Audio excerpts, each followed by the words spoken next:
Hey, everybody, and welcome to Just a Little More. We are so excited to have y'all here today. We are live here on Tuesday, and we thank you for coming on. Hey, as we're getting started, can you do me a favor? Can you share this to somebody?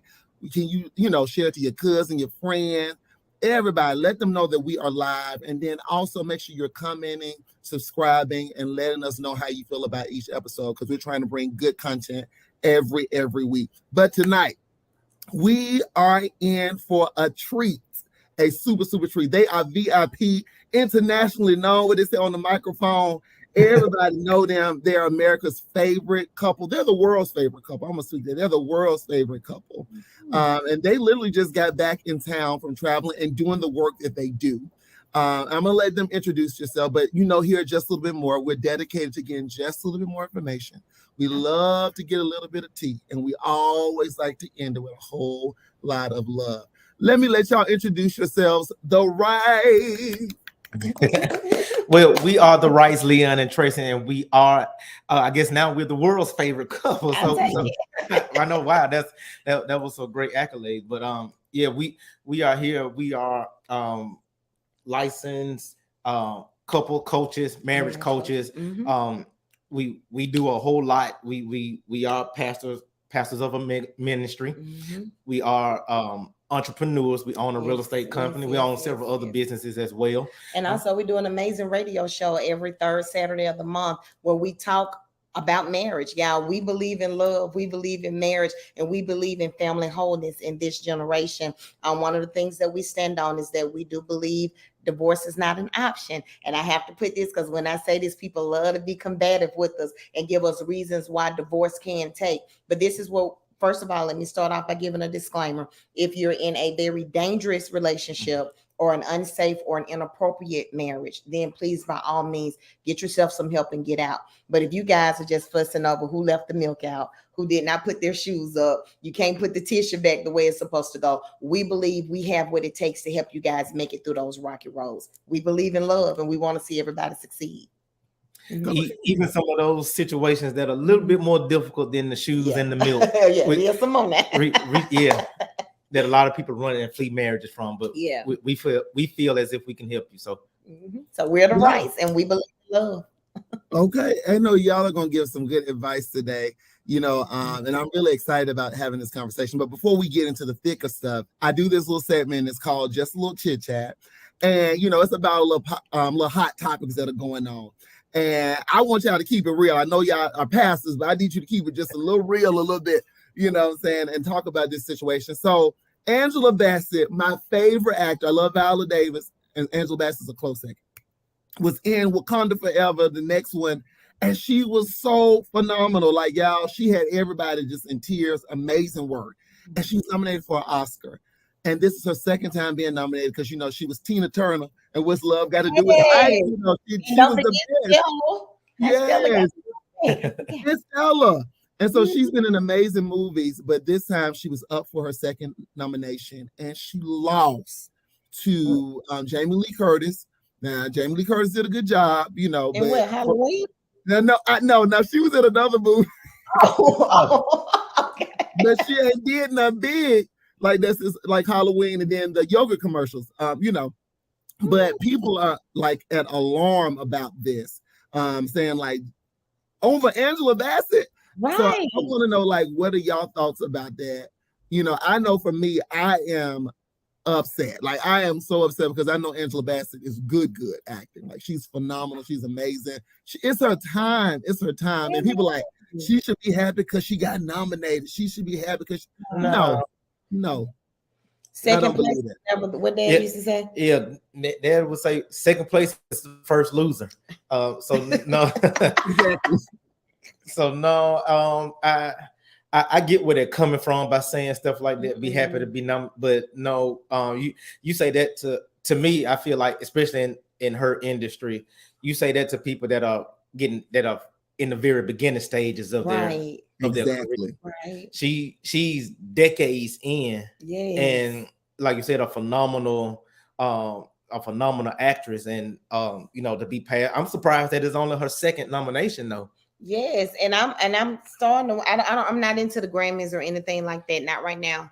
Until my son Yeah, get in there. yeah, But I'm a little baffled by how they would, especially in the day and time that we live in now. How would they just overlook a strong Black woman who has a clean record? I'm gonna just be honest. No drama, no mess, no confusion. Exactly. She works and has earned everything.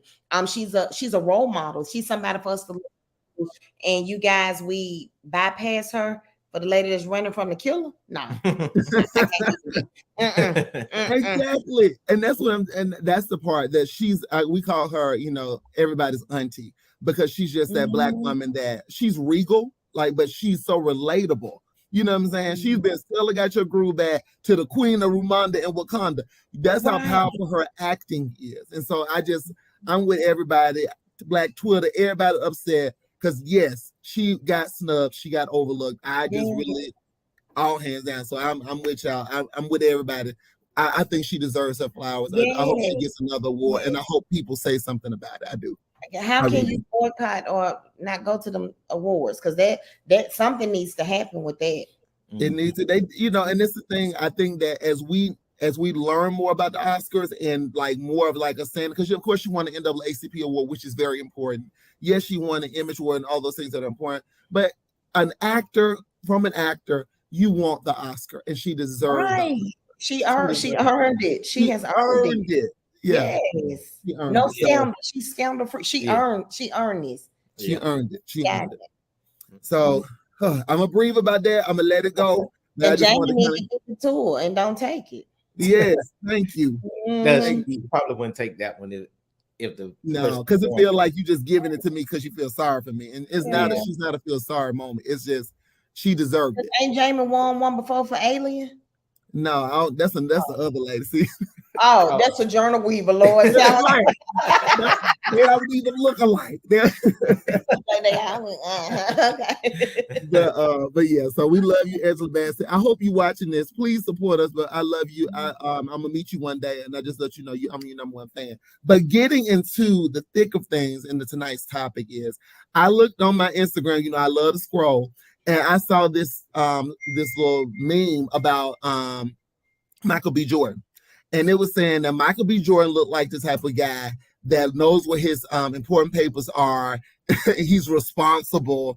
And they kind of call him a little lame, right? They say he's a little lame. He was in an interview once, and they was talking about that he confronted the girl who was interviewing him, was like the lame guy, or he kind of called her out because she had disrespected him in the past and was a bully towards him, as it said. But my thing, I want to ask the Wrights, what I'm saying, speaking from a single, is like, what do people want?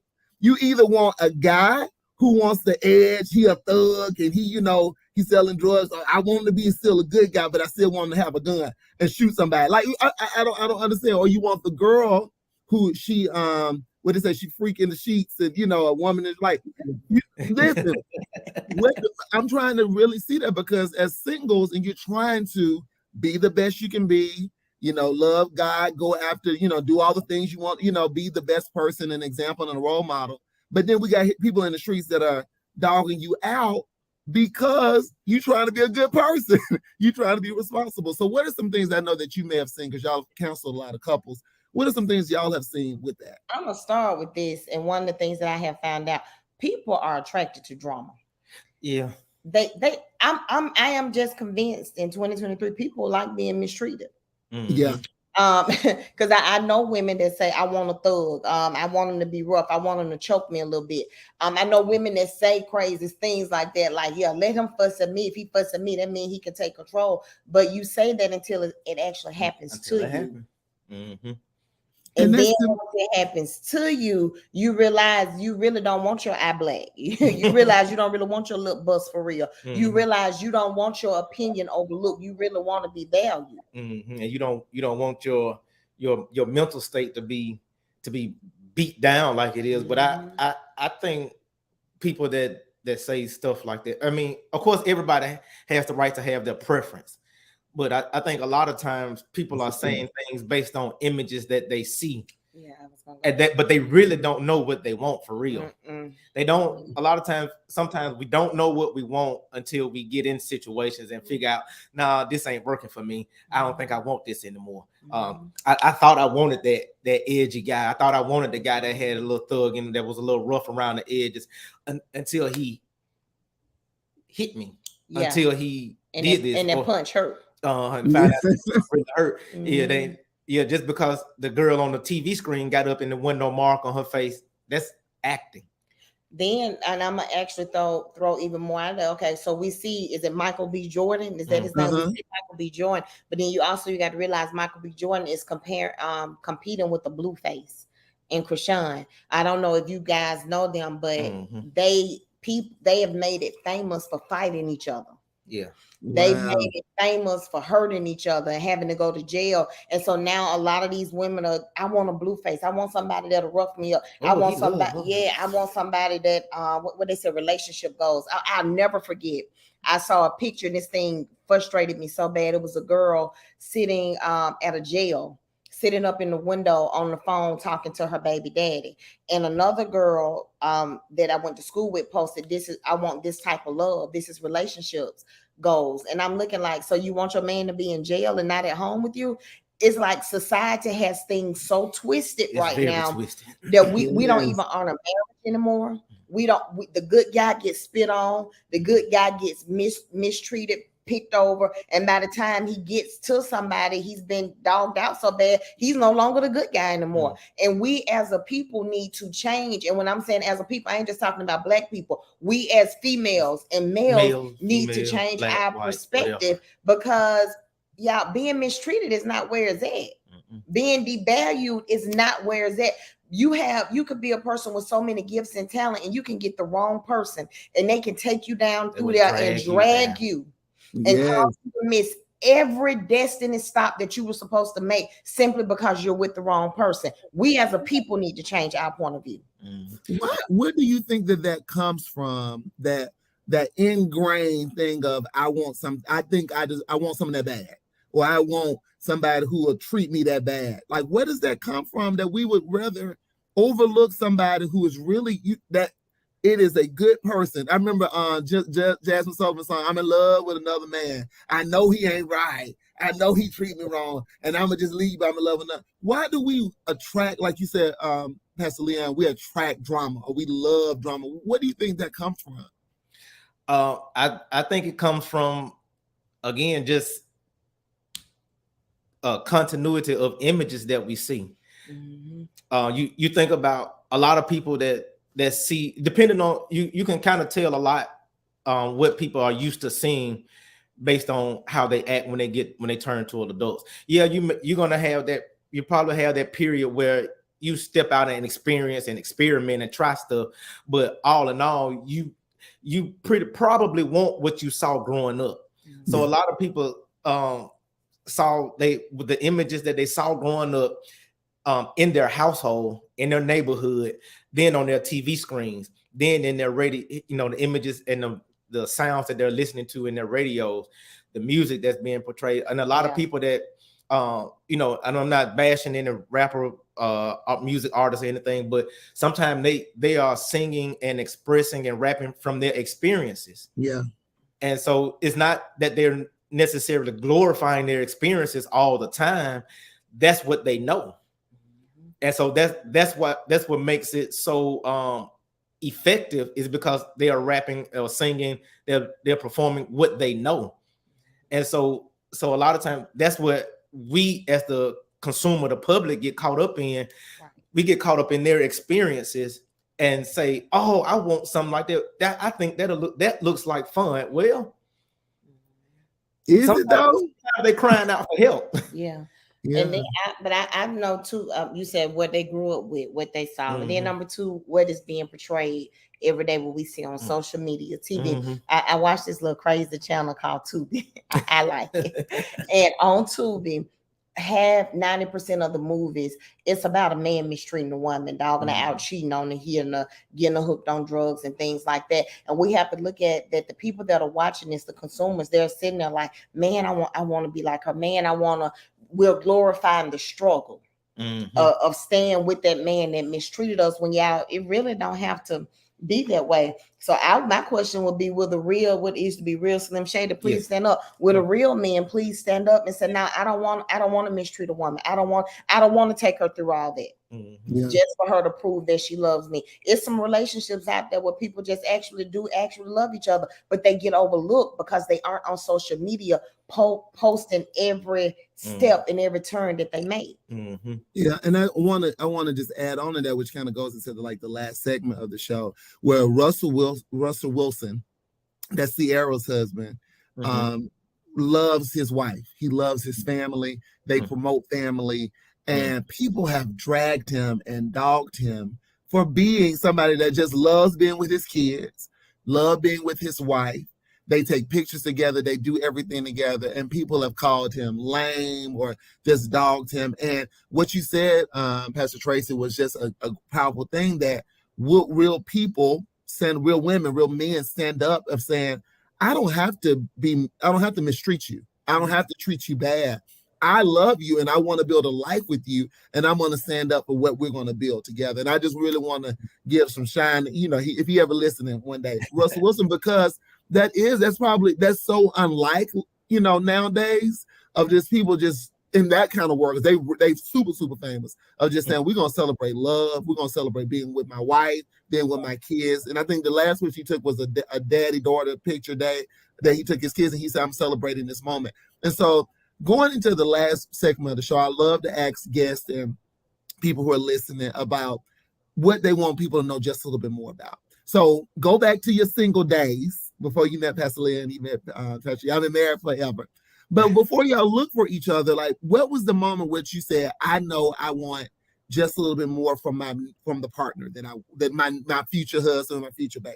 What was that thing that you wanted just a little bit more, or that defining thing that says, that is the partner I'm going to live the rest of my life? What is that thing that you made up in your mind? Because being single, you want to have those questions in your mind because sometimes you don't know what to ask. So what is that thing that for both of y'all, before y'all was like, this is it, this is bae? What was that thing that you saw that you said, I need to know just a little bit more about that before I make that final decision? Yeah, that's easy for me. I remember it just like it just happened this morning. He loved you. Yeah, he said, right I do. So I hope to be, and I hope I'm in that category. I'll be called lame for being a family man and loving my wife. I want to be in that category with Russell and Michael B. Jordan. If that's what y'all consider. Okay, cool. But for me, I know it happened.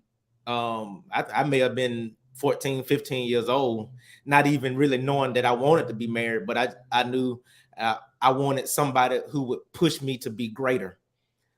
Somebody who wouldn't just allow me to just be average. I wanted somebody who was gonna push me and cause me to do great things in life.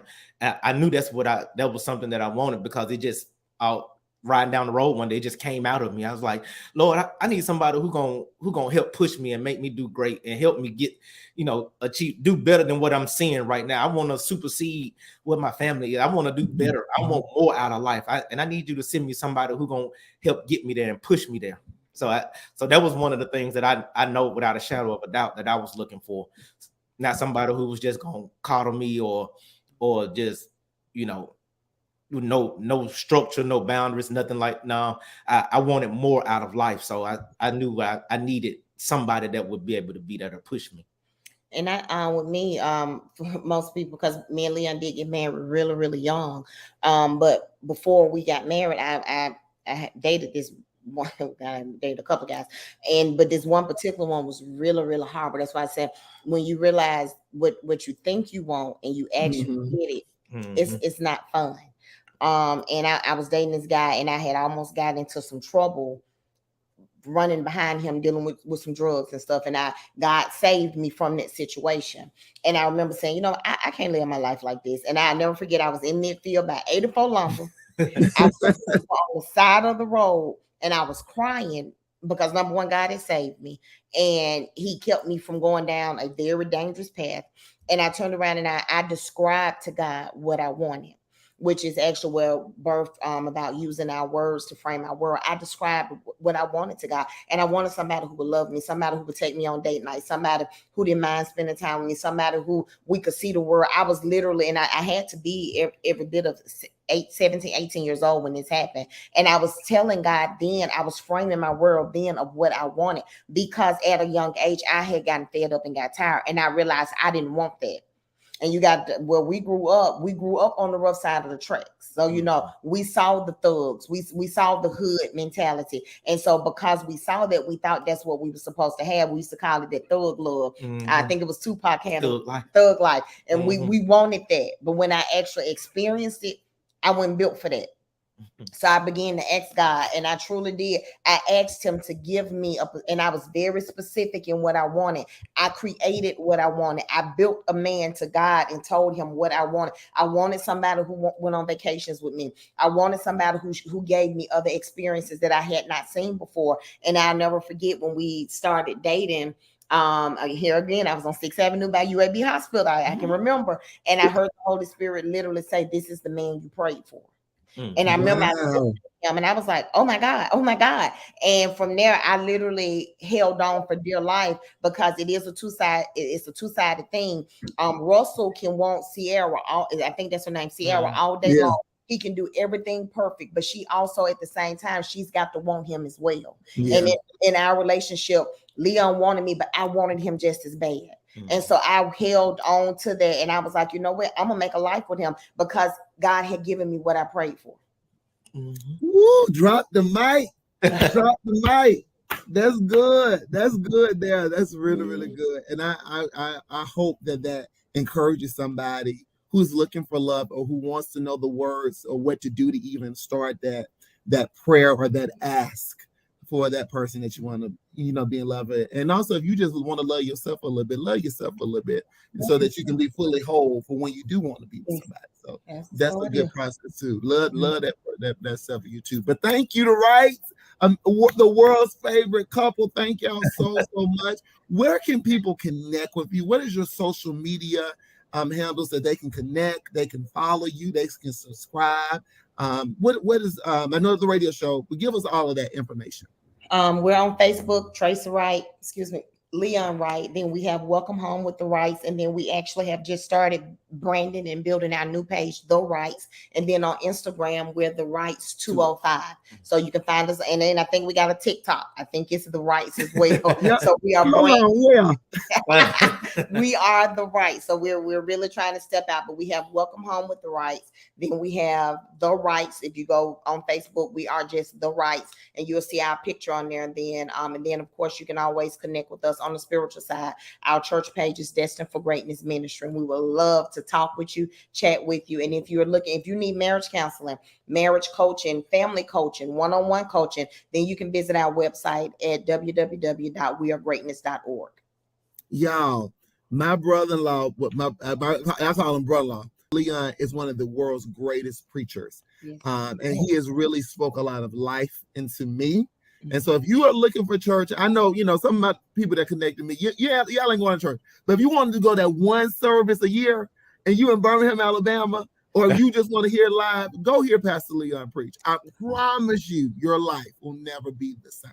I can guarantee it. So please, and also if you're looking for a house, anything, go and see my sister and get a house right now. Go ahead and get it. But thank y'all so much for coming on, and please check us out. Come back next Tuesday and we'll be with another live show. We love you, Wrights, and we will see y'all on next week. Bye.